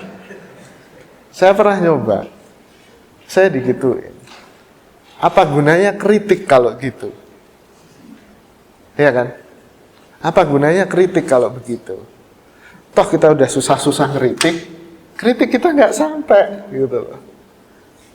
Iya kan? Iya, akhirnya kan itu juga masalah etik kan? Masalah tujuan kita. Oke, tujuan kita mau apa? Mengkritik, gitu. Kalau Anda berikan hasil analisis semiotik ini ke anak SMA, kira-kira reaksi mereka gimana? Oh iya ya, oh gitu ya. Tetap mau nonton? Ya tetap. Itu problematis memang. Saya sendiri belum punya resepnya, Mas. Gitu. Oke, makanya ketika ke banyak kajian ini, ketika saya melompat-lompat dan mengkaji banyak hal ini, gitu, saya ingin menemukan kosakata yang tepat untuk menyampaikan kritik, gitu. Oke, karena saya percaya nggak ada satu resep yang bisa menyembuhkan semua penyakit di semua orang. Kalau kita berbicara dengan orang yang lain, kita akan harus punya resep yang berbeda, harus punya kata-kata yang berbeda, harus punya image yang berbeda. Dan akhirnya itu sama aja kan, saya mengengineering imagologi lagi, gitu loh. Ini memang problematis menurut saya. Dan jangan khawatir, saya punya komitmen di paradigma yang kritis Marxis juga, Mas. Gitu. Proyek politik berbasis imagologi, akhirnya kan, apakah kita membuka realitas banal-banalnya, atau engineering dengan konsekuensi etis perayaan, perbedaan. Di level yang ekstrim memang begitu, antara individuality atau communal base gitu kan. Nah, saya bingung menjawabnya. Gimana? Tawaran Taylor dan Saarinen sebenarnya lebih yang banal tadi, Mas. Itu. Ya udah kita banalin aja semuanya. Kayak Baudia kan, gitu. Banality. Semuanya dibuka, ditelanjangi, there is no secret, there is no whatever lah, gitu. Gak ada lagi konspirasi besar. Toh konspirasi besar, kalau semua orang tahu, akhirnya bukan jadi konspirasi kan itu. Okay. Atau konspirasi besar, kalau semua orang tahu, akhirnya orang nggak percaya bahwa itu konspirasi. Problemnya kan itu. Ya kan? Kita punya problem itu. Siapa yang pernah nonton Zeitgeist? Film dokumenter tentang konspirasi itu? Iya, pernah. Apakah Anda percaya? Seluruhnya? Enggak, pasti enggak. Gitu loh. Ini kan problem juga kan, Mas, gitu loh. Walaupun kita punya proyek itu, akhirnya kita harus tahu kita berbicara dengan subjek apa, subjek seperti apa, dengan disiplin seperti apa, dengan itu yang saya maksud dengan disiplin itu ya warisan orality seperti apa, warisan literasi seperti apa, materialitas dan relasi seperti apa, membentuk subjek ini sekarang. Gitu. Kalau saya lebih sepakat kalau urusan etis gitu, saya lebih sepakat ke disubjeksi gitu, penghancuran subjek gitu, peniadaan, bukan peniadaan ya, penghancuran subjek dalam artian kita bermain-main dalam subjek-subjek yang berproliferasi terus-menerus ini gitu. Saya lebih sepakat di situ daripada merayakan perbedaan yang nyatanya betul itu terperangkap dalam agenda kapitalistik lagi gitu. Oke? Ya karena apa ya, saya yakin diskusi seperti ini akhirnya pun juga tidak pernah memuaskan gitu. Saya punya berapa menit lagi? Masih ada setengah jam. Silakan kalau mau tidak saya puaskan lagi. Silakan. Oke, maaf, saya mungkin mahasiswa yang kurang paham dan tahun terakhir kami berada di London. Tapi terakhir saya menyimak sangat menarik sekali tentang sound yang membuat rasa akrab terhadap siapapun. Saya ingin bertanya tentang sebuah iklan, misalkan untuk masyarakat Indonesia, iklan itu yang efektif apakah berupa audio atau berupa visual gambar, misalkan poster atau apa saja, atau di film. Kira-kira itu yang pertama. Yang kedua, berbicara tentang citra, apakah citra itu bisa dipinjam, bisa dibuat, atau citra itu yang efektif harus terlahir dari kejujurannya, ya? Lahir dengan sendirinya. Memang dia kalau tadi dikatakan image kita tentang seorang raja itu tegak gitu ya, memang dia dari lahir harus sudah takdirnya memang begitu. Atau misalkan si Tukul itu kita bisa buat jadi raja yang mengoperasi giginya enggak betul. Atau tadi dikatakan Pak Ican itu tidak mungkin jadi presiden karena seperti Cakil. ya kita pendem aja. Atau misalkan bisa direkayasa seperti itu. Ya, terima kasih. Saya jawab yang terakhir aja dulu ya. Pertanyaan terakhir, ya bisa direkayasa mas. Pernah nonton Iron Lady? Margaret Thatcher. Baru Iya, baru beli. baru pinjam. Iya, yang dilakukan oleh konsultan-konsultannya Margaret Thatcher adalah kamu harus latihan vokal. Karena vokalmu seperti nenek-nenek tua yang menyebalkan gitu. Shrieking and pussy gitu, pasi gitu, mendorong orang, memaksa suami-suaminya untuk segera berbelanja dan segala macam. Jadi yang harus diubah itu, dan itu berarti bisa diubah memang. Berarti citra juga bisa dipinjam, gitu. Begini, makanya namanya imagologi karena di situ ada logos. Di sini kan pinjam Derrida lagi kan, gitu. Bahwa kita punya logos nih tentang sesuatu yang lahir dari oposisi biner yang radikal itu, gitu. Ada baik, ada buruk, ada gelap, ada terang, dan ada perempuan, ada laki-laki, dan kategori-kategori lainnya. Dan akhirnya yang terjadi kan, kalau di semiotik kan semacam, atau yang disebut oleh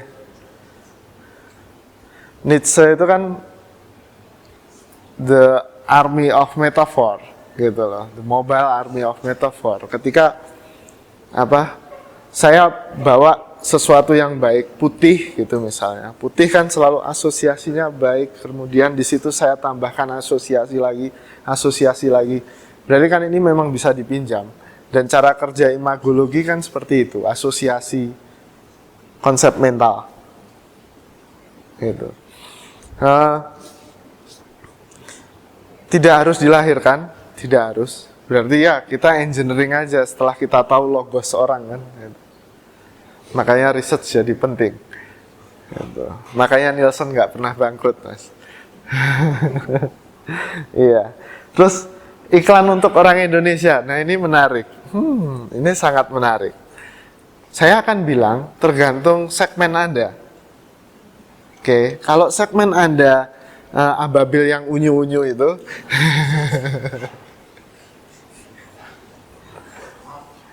Mau nggak mau harus film, animated, visual, gitu. Karena itu yang cool bagi mereka, gitu. Tapi kalau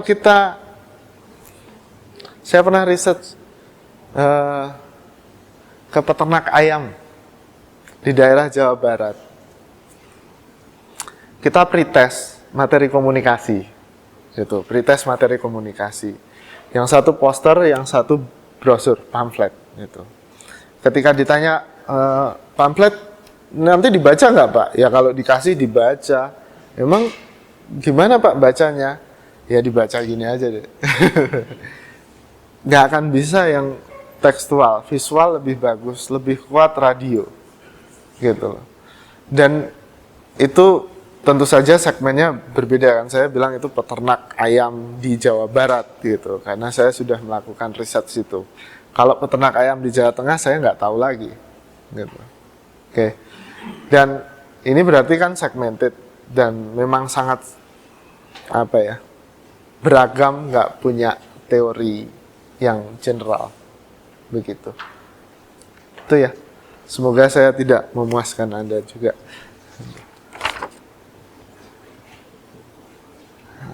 Oke. Itu saja kan Mas pertanyaannya? Saya terlewat sesuatu? Iya, sip, thank you. Silakan kalau ada yang lain.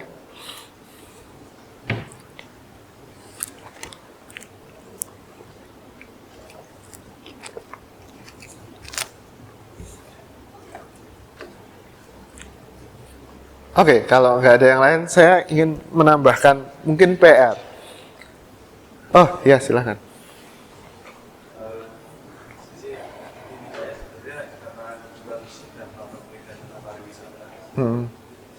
Karena kan kalau kaitannya dengan pariwisata, bagaimana kemudian kekuatan cinta itu, saya ada satu gambaran simpel, misalnya ketika seseorang ingin berwisata ke Prancis misalnya, dia sudah membaca sekian banyak double magazine atau invite atau apapun yang berkaitan dengan objek wisata di sana. Ketika dia melihat ada foto kemudian orang berpose di depan menara Eiffel, maka ketika dia sampai di Prancis, dia harus berfoto dengan pose yang sama. Mau nggak mau, kalau pose di tempat lain dia kayak kurang afdol. Jadi apa yang dia dapatkan di invite itu kemudian atau di majalah tadi dia harus aplikasikan ke dirinya sendiri sehingga muncul di apa yang dapat gambaran. Kalau kemudian mitos yang dibangun oleh Prancis tadi kan konteksnya adalah budaya kota. Jadi kemudian dia bisa menggambarkan pariwisatanya dengan citra kemajuan kota, kemajuan kebudayaan masa lalu dan sebagainya. Kalau dikontekskan dengan negara-negara masa kolonial seperti Indonesia, citra yang muncul itu kan seringnya yang eksotik, primitif dan sebagainya. Bisa dibayangkan kemudian kalau yang kita gambarkan adalah orang-orang Dayak yang kemudian dikontekstualisasikan dengan primitif dan wisatawan mengunjungi ke sini dan berfoto bersama koteka mereka, nah ini kan jadi persoalan. Yang ingin saya tanyakan, bagaimana kemudian strategi bagi negara-negara masa kolonial seperti ini untuk kemudian mampu mengubah citra dalam konteks mental tadi yang dibentuk oleh bukan dirinya sendiri, itu dengan strategi seperti apa? Sehingga kemudian setidaknya bukan dalam konteks untuk melebihi ya, tapi mungkin budaya kita bisa kemudian sejajar. Misalnya kita punya budaya kota di Indonesia atau di suku di Indonesia seperti ini, maka dia punya makna yang sejajar dengan apa yang dimiliki perkotaan-perkotaan gitu. Itu yang ingin saya katakan strateginya. Aduh, kalau strategi susah. Oke, saya coba jawab ya Mas. Walaupun saya nggak terlalu yakin dengan jawaban saya juga gitu. Kalau ngomong strategi kan harus punya data, punya ini kan.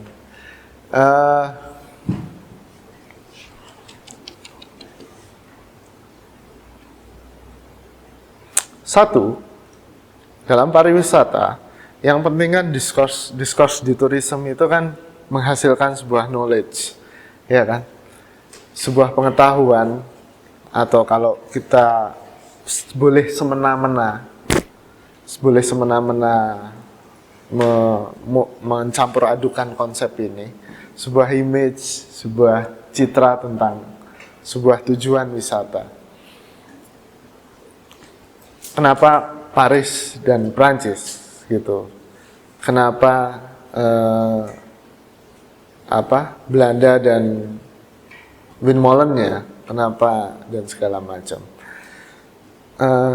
Mereka menghabiskan banyak uang untuk berinvestasi di situ dan untuk memproduksi pengetahuan itu, Mas, masalahnya.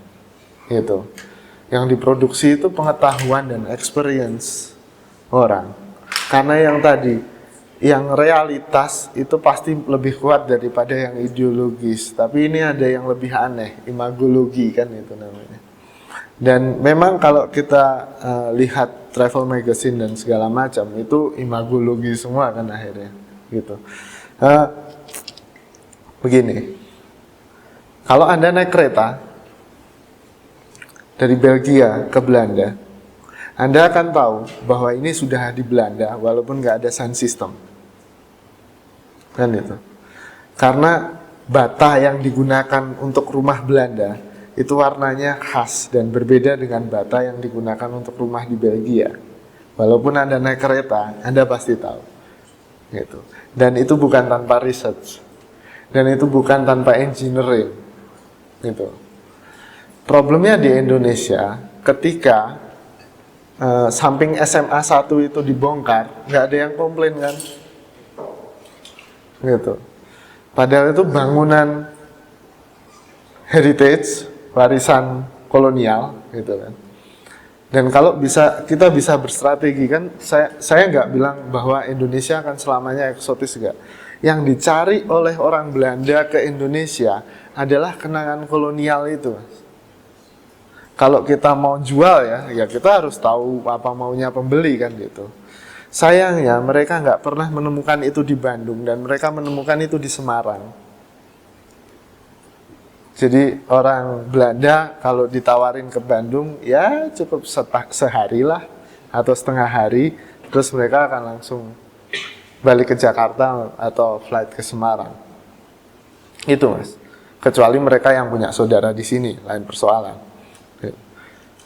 Jadi memang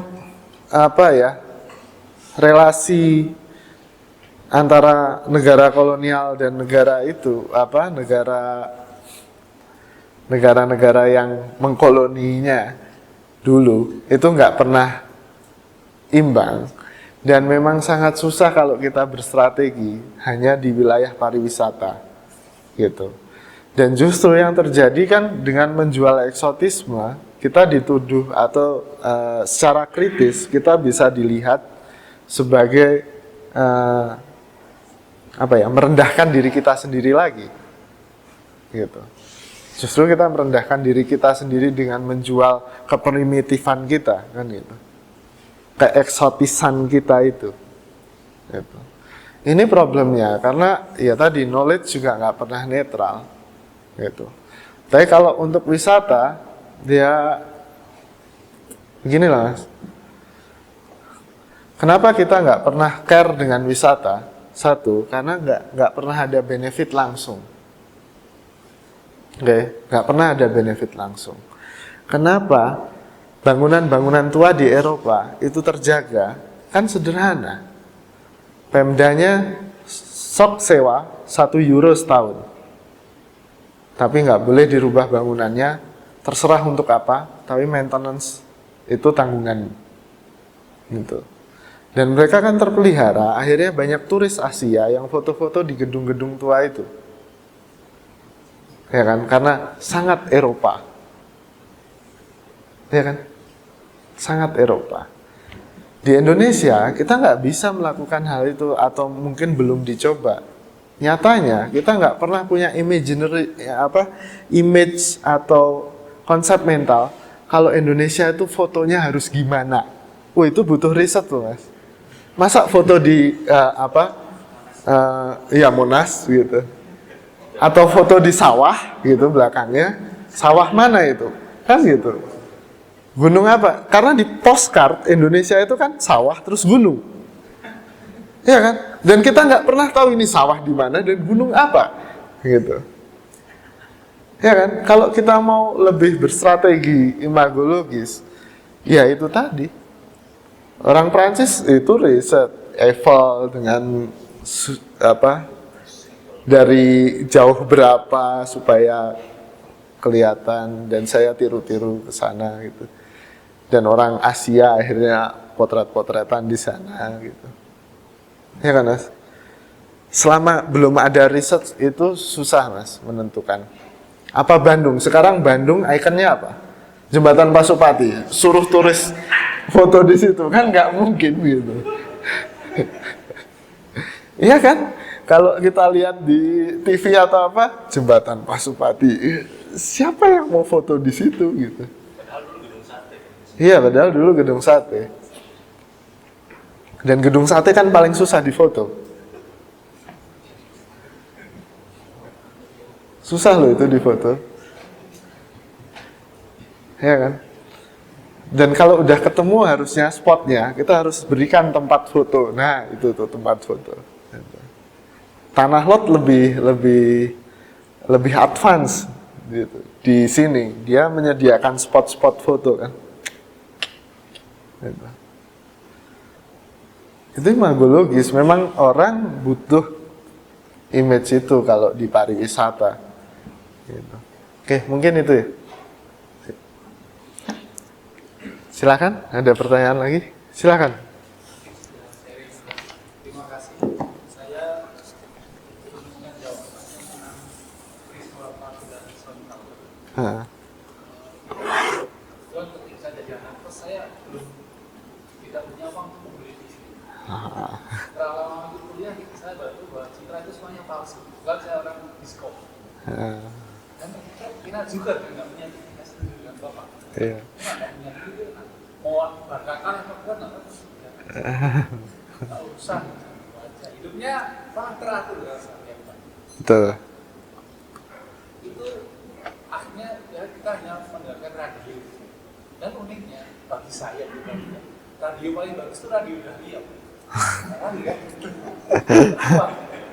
Nah, aneh kalau radio, karena kebetulan kalau saya suka ada radio yang gelombangnya banyak. MCP, Dahlia, yang satu Tasya FM.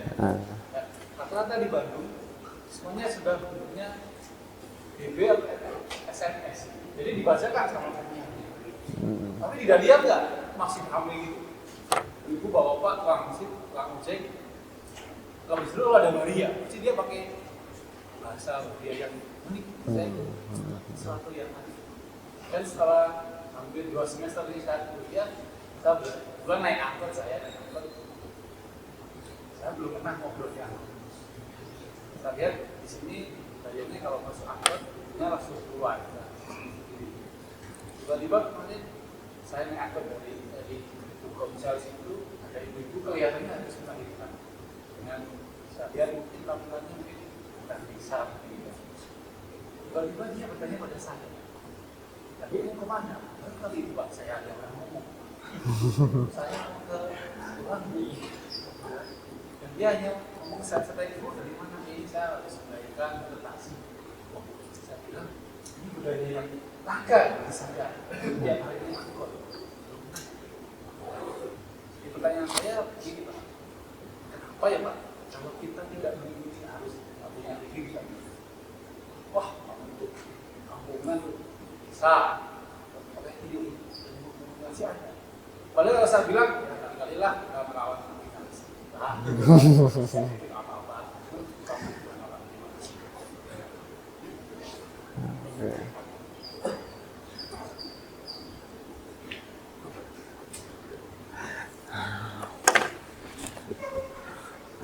Pertanyaan yang susah, Mas. Kenapa kalau kita tidak mengikuti itu jadi bermasalah bagi orang lain kan itu?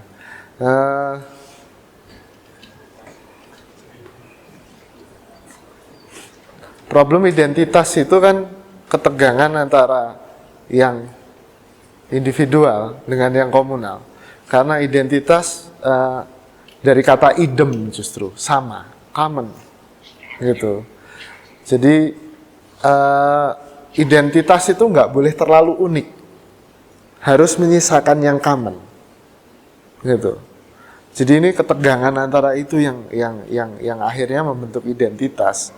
Dan itu juga saya rasakan kalau dari Bandung Jatinangor naik Damri itu, kalau Anda berdiri di belakang, seret semuanya gini. Nggak ada lagi nanti mungkin 5 atau 10 tahun ke depan kita nggak pernah ketika datang ke kawinan terus kita nggak pernah menjumpai kenal di mana, di kereta gitu, nggak pernah.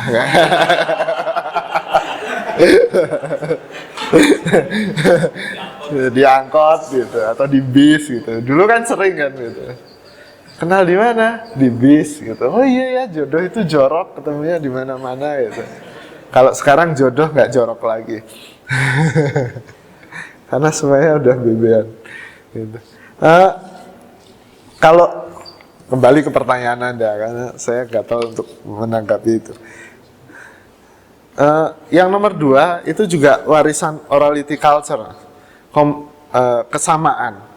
Ini pernah saya lihat di forum online, ketika salah satu sebenarnya dia satir, gitu. Jadi waktu itu lagi semuanya maki-maki Marzuki Ali, terus tiba-tiba ada satu komen itu yang agak nyempal, gitu. Gue sih setuju sama si Juki, emang rakyat bodoh dan udah makan aja untung lu gitu. Tapi dengan emoticon ketawa gitu dan nyengir gitu, satir gitu sebenarnya. Itu satir sebenarnya. Kalau nggak satir, dia akan lebih serius ketika berargumentasi, ya kan? Itu satir.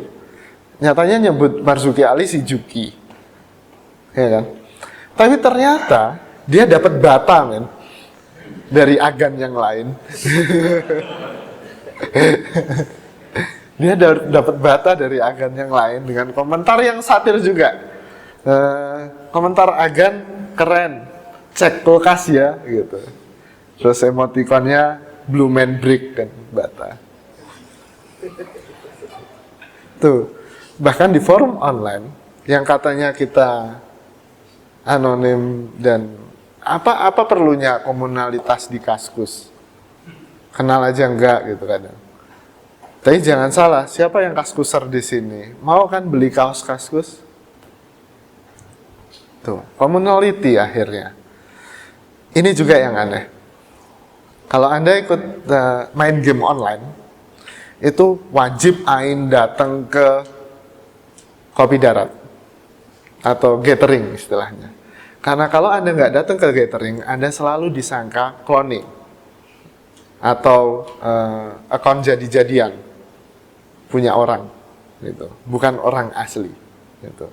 Dan ketika gathering itu, ya terciptalah produk yang sama dari oralitas, karena ketemu ngobrol, ya kan, communality-nya lebih kencang, gitu kan. Oke.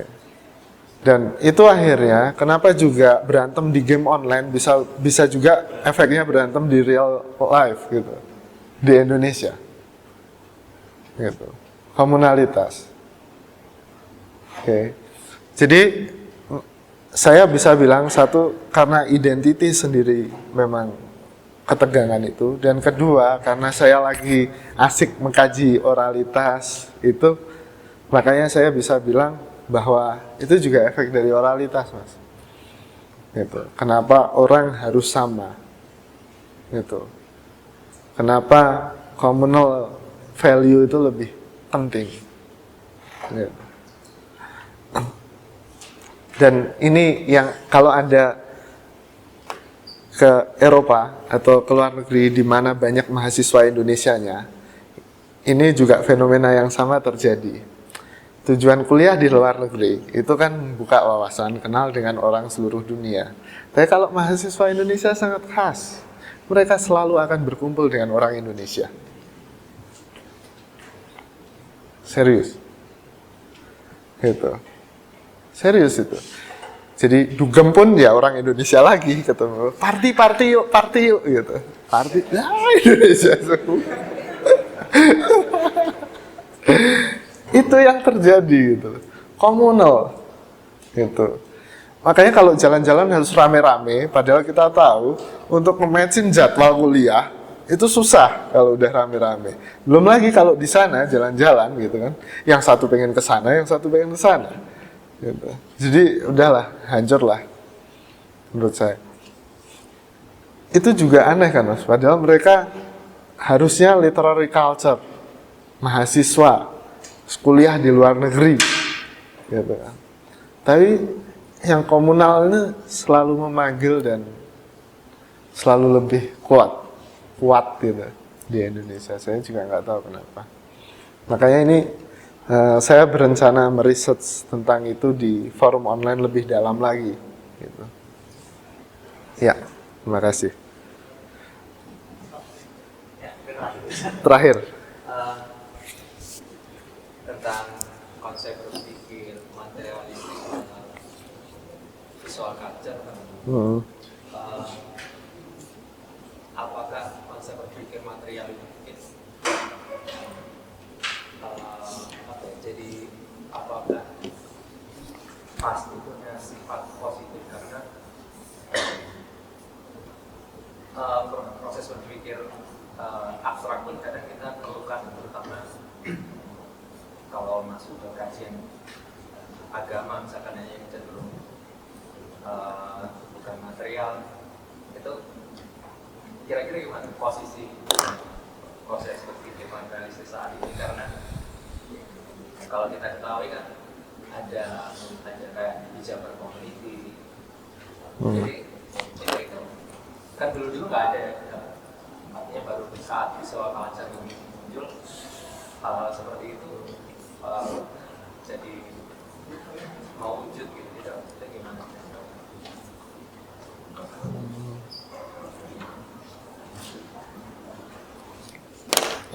Sedikit klarifikasi, yang Anda sebut dengan materialisme adalah konsep berpikir materi, artinya bukan abstrak. Oke, materi yang lebih penting, Ya. bukan abstrak.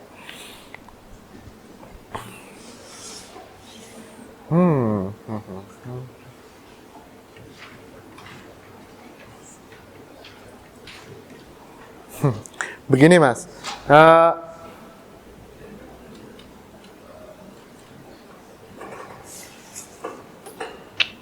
kenapa saya suka Marx? Ini argumennya jadi Marx nih, karena kan sering dianggap anti agama dan segala macam. Kenapa saya suka Marx ketika dia bilang agama adalah candu, dia ngutip Verbah untuk itu. Karena satu hal, kalau masalah kita di dunia, ya selesaikan di dunia, nggak usah bawa-bawa Tuhan, kan itu. Oke. Dan saya percaya, kebanyakan yang membentuk, kebanyakan, tidak semua ya, kebanyakan yang membentuk culture kita hari ini, itu material. Saya percaya itu. Contohnya, kenapa Islam nggak bisa menyebar melampaui batas Spanyol ke utara? Oke, karena untuk mengkonvert orang-orang di sana ke Islam itu lebih susah. Gitu. Kalau harus berwudu di air yang dingin ketika musim dingin itu, wah, itu luar biasa menyiksa, gitu kan. Belum lagi mereka harus mandi junub ketika, iya kan? Pagi-pagi dingin, musim dingin, mandi junub, bayangin kan gitu. Nggak jadi deh. Iya, nggak jadi. Mending gua nggak Islam deh kan gitu. Ini contohnya. Ini yang material kan, gitu loh. Ini material. Jadi masalahnya bukan kok saya tadi malam bermimpi Yesus atau Muhammad gitu. Bukan itu kan. Masalahnya lebih material gitu. Dan culture kita, kenapa orality sangat besar di culture kita? Orang sana mau keluar di musim dingin tuh malas, makanya nulis surat.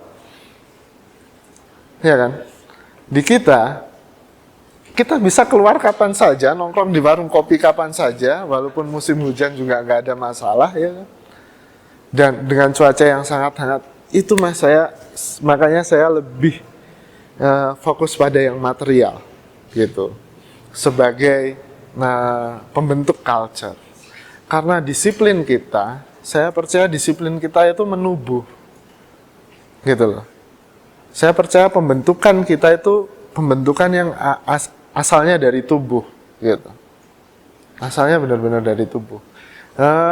Tapi saya belum bisa menjelaskan kenapa BlackBerry lebih laris di Indonesia dan tidak di negara lain.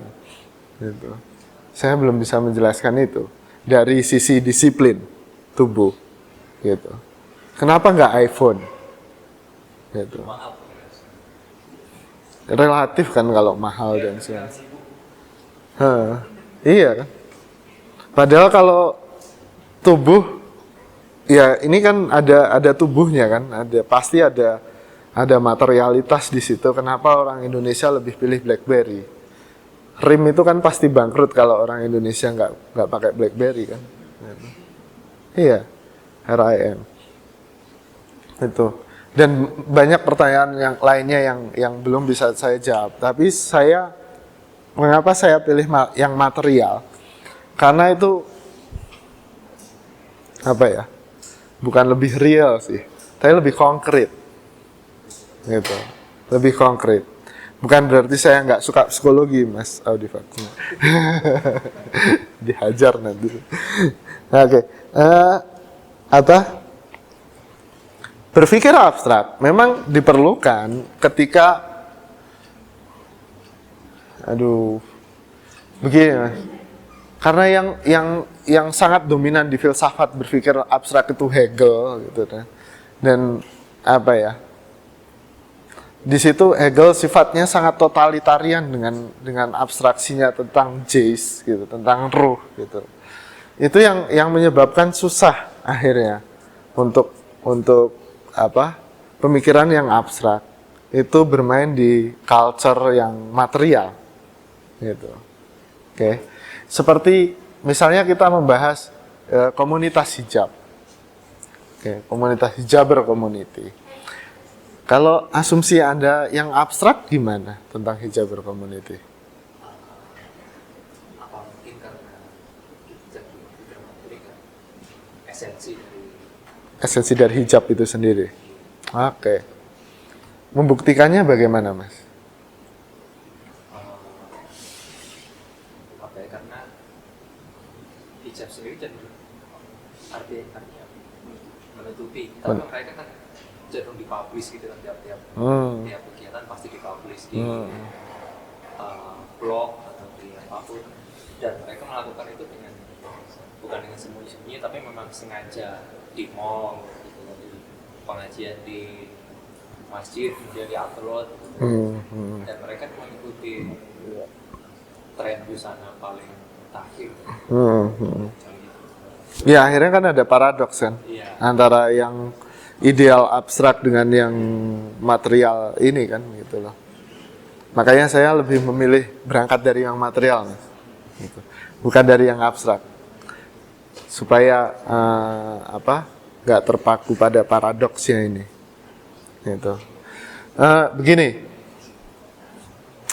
pengetahuan itu kan, kalau kata Foucault di History of Sexuality, kenapa seks penting dibahas oleh Foucault? Karena dalam pengetahuan itu harus ada pengakuan.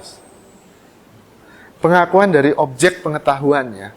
Dan ini berangkat dari praktek seksualitas di abad pertengahan, pengakuan dosa. Flaschen. Kalau orang tidak mengakui, berarti tidak ada kebenaran. Oke. Dan praktek itu kita pakai di hukum sampai sekarang. Pengakuan dan pengetahuan. Problem dengan pengakuan itu kan nanti lebih panjang lagi kan problemnya dengan pengakuan. Kalau Anda tanya Mbak di belakang Anda yang berjilbab gitu, dia punya lebih banyak alasan kenapa dia menggunakan hijab gitu. Tidak terbayangkan justru mungkin sebelumnya. Dan itu kebenaran, itu pengetahuan gitu. Problemnya kan itu. Kalau kita mengandalkan orang-orang yang berhijab untuk mengaku, gitu, akhirnya kan ini ribet nih. Kita nggak akan punya body of knowledge yang fix, yang bisa digeneralisasi dan bisa kita jadikan patokan, paling tidak fondasi untuk melangkah ke analisis berikutnya. Gitu. Problemnya kan begitu. Jadi kalau abstrak atau material itu pilihan, dan saya memang tidak mau Anda ajak ke abstrak, bukan apa-apa, karena saya material yang kafah gitu. Oke, silakan. Saya hanya ingin ingin mencari kejelasan saja Iya. tentang satu filsuf yang memang sampai sekarang masih ada aneh gitu ya, tentang Slavoj Zizek, yang dia bagaimana menerjemahkan filsafat Hegel dan juga Lacan, tapi untuk membahas tentang misalnya tentang Pepsoden, tentang McDonald, itu bagaimana ya? Itu kan maksudnya Hegel itu kan sendiri lebih bersifat fenomenologi roh, tapi si Zizek ini, karena saya juga pengen membacanya itu kan bahasa Inggris semua, jadi memang bisa mengerti. Orang yang tepat yang Anda bisa tanyai adalah yang di depan Anda, Mas. Dan terus terang saya tidak di faculty itu, tidak di wilayah itu. Saya ngaku kalah lah kalau untuk urusan. Betul, saya tidak menguasai di situ. Ya, daripada salah. Mending ke Mas Audifax. Jadi silakan Anda bertanya secara langsung nanti. Oke. Mungkin Mas Audifax mau menjelaskan? Oke, terima kasih, mungkin kita beri hapus.